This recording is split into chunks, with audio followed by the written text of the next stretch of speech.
Welcome back on capital news. चलिए देखते हैं दिल्ली की 25 फटाफट बड़ी खबरें। साथ ही डेली खबरों से अपडेट रहने के लिए चैनल को सब्सक्राइब करने के साथ वीडियो को लाइक करें। दिल्ली सरकार ला रही ईवी पॉलिसी, पेट्रोल डीजल वाहनों के बराबर होगी इलेक्ट्रिक व्हीकल्स की कीमत। दिल्ली में भाजपा सरकार ने इलेक्ट्रिक वाहन नीति ला रही है, जिसमें इलेक्ट्रिक वाहनों पर बड़े स्तर पर सब्सिडी देने का विचार है। इस नीति के लागू होने के बाद इलेक्ट्रिक वाहन और डीजल पेट्रोल वाहनों की कीमतों में अंतर कम होने की उम्मीद है। सरकार का ध्यान वित्तीय प्रोत्साहन पर है और रोड टैक्स और पंजीकरण शुल्क पहले ही समाप्त कर दिया गया है। आवासीय कॉलोनियों में चार्जिंग स्टेशन स्थापित किए जाएंगे और बैटरी स्वैपिंग की सुविधा भी होगी। आतंकी धमाका, हादसे और बड़ा सारा राजनीतिक उलटफेर, दिल्ली के लिए सबसे उथल पुथल भरा रहा साल। 2025 दिल्ली के लिए बड़ी घटनाओं का साल रहा। आतंकवादी हमले से जहां दिल्ली दहल उठी, तो वह साल की शुरुआत राज्य की सत्ता में बदलाव लेकर आई। कुछ बड़े हादसे हुए जिन्होंने लोगों की जिंदगियां ले ली। इस ईयर एंडर रिपोर्ट में उन प्रमुख घटनाओं को क्रमबद्ध रूप से पेश किया जा रहा है जिसका दिल्ली पर असर पड़ा। 10 नवंबर 2025 को दिल्ली के लाल किले के पास एक भीषण कार विस्फोट हुआ। इस घटना में करीब 15 लोगों की मौत हो गई और 20 से ज्यादा लोग घायल हुए हैं। केंद्र सरकार ने इसे एक आतंकवादी घटना करार दिया। जांच में सामने आया है कि सफेद रंग की हुंडई i20 कार का इस्तेमाल किया गया था, जिसका संबंध जम्मू कश्मीर के व्हाइट कॉलर मॉड्यूल से बताया गया। दिल्ली वालों के लिए बड़ी खबर, पानी के बिलों पर 100% तक सरचार्ज माफ। दिल्ली जल बोर्ड ने पानी के बिलों पर बड़ी राहत देने वाली योजना शुरू की है।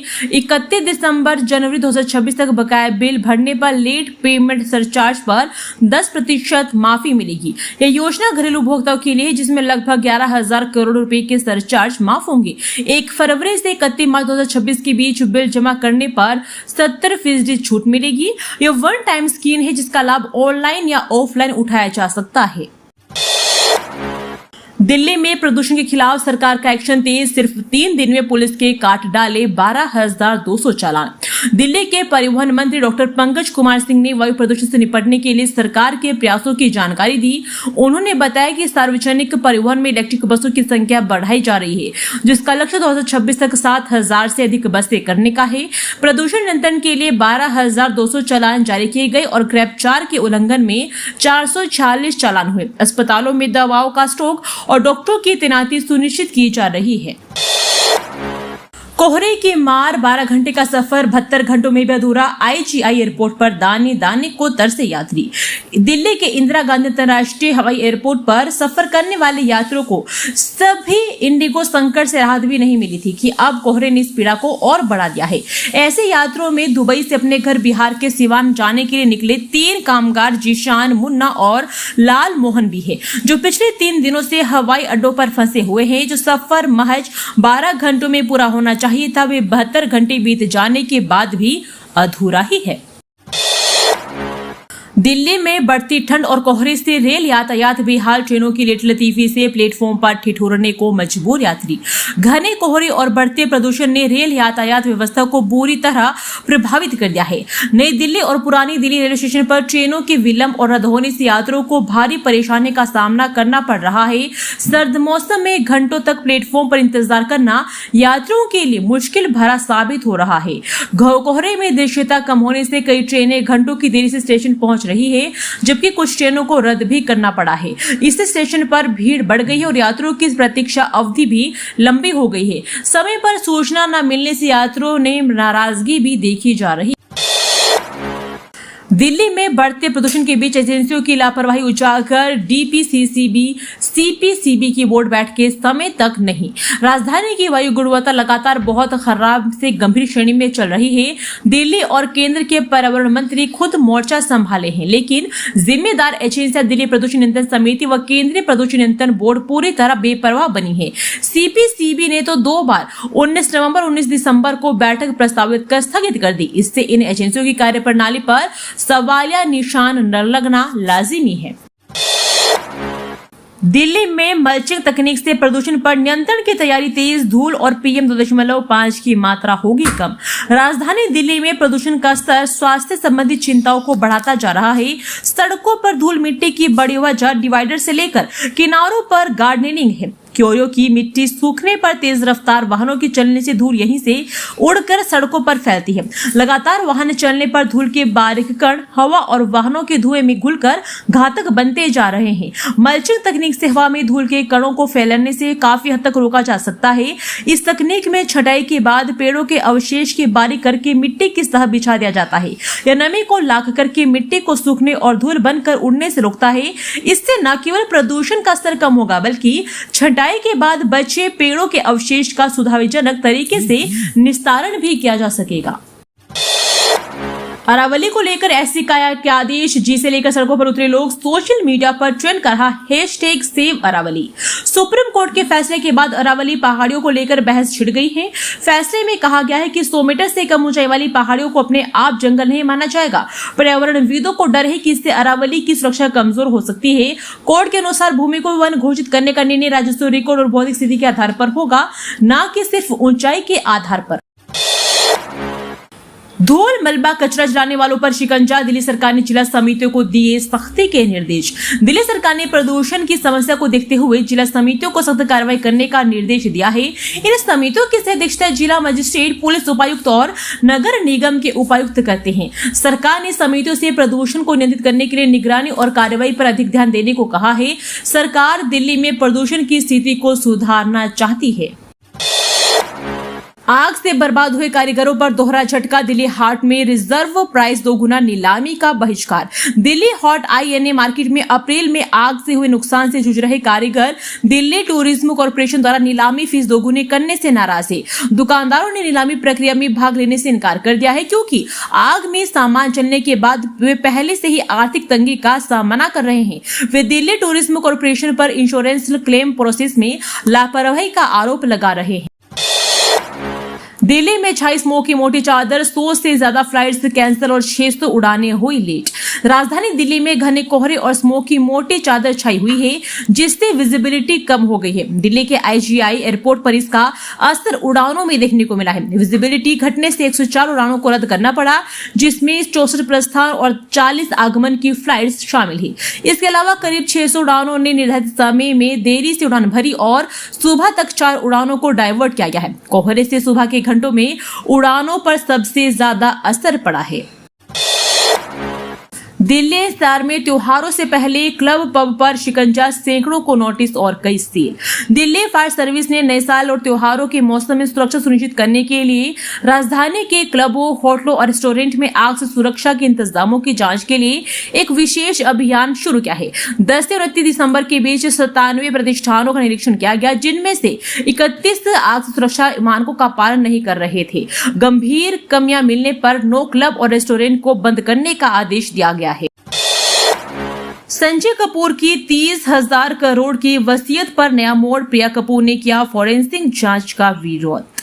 उद्योगपति संजय कपूर की 30,000 करोड़ रुपए की संपत्ति को लेकर चल रहे विवाद में एक नया मोड़ आ गया है, जिसमें प्रिया कपूर ने वसीयत की फॉरेंसिक जांच का विरोध किया है।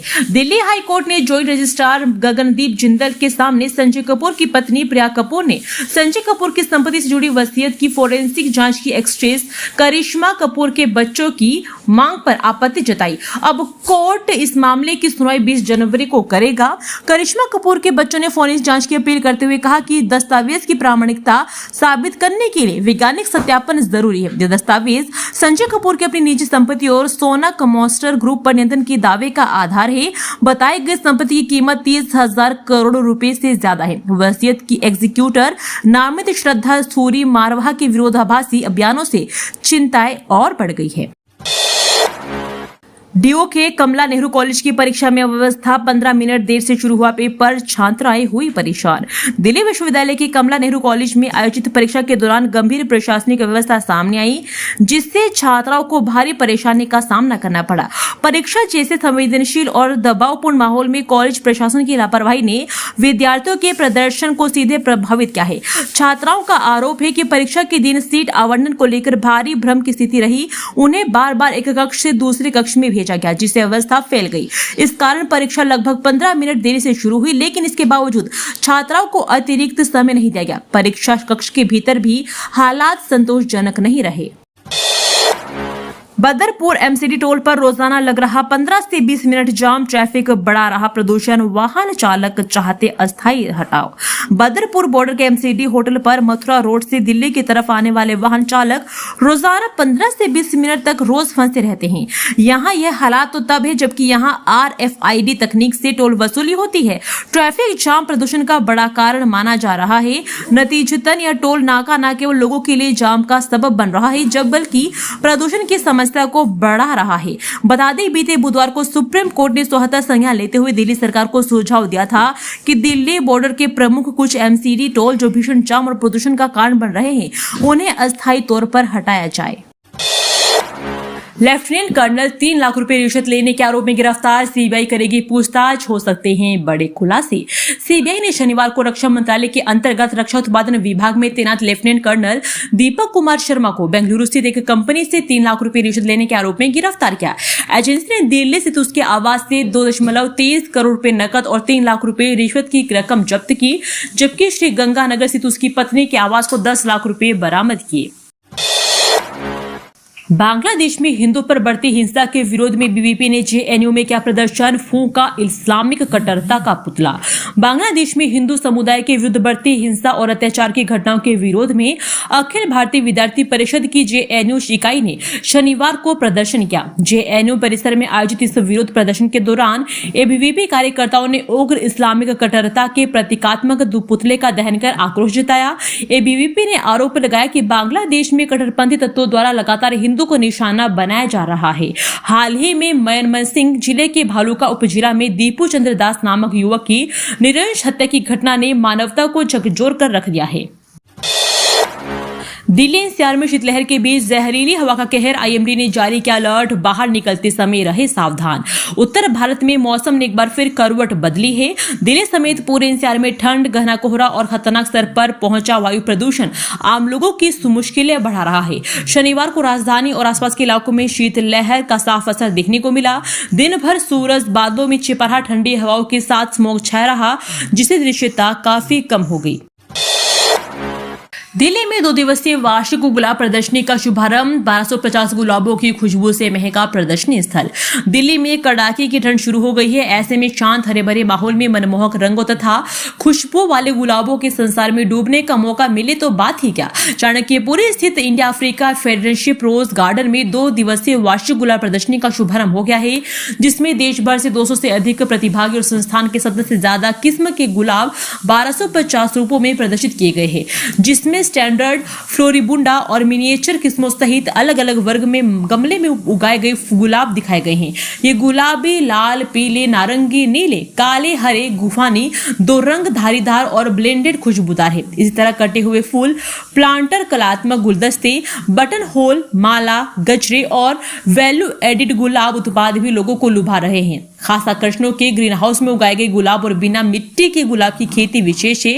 यह प्रदर्शनी रविवार को शाम 5 बजे तक आम लोगों के लिए खुला रहेगा।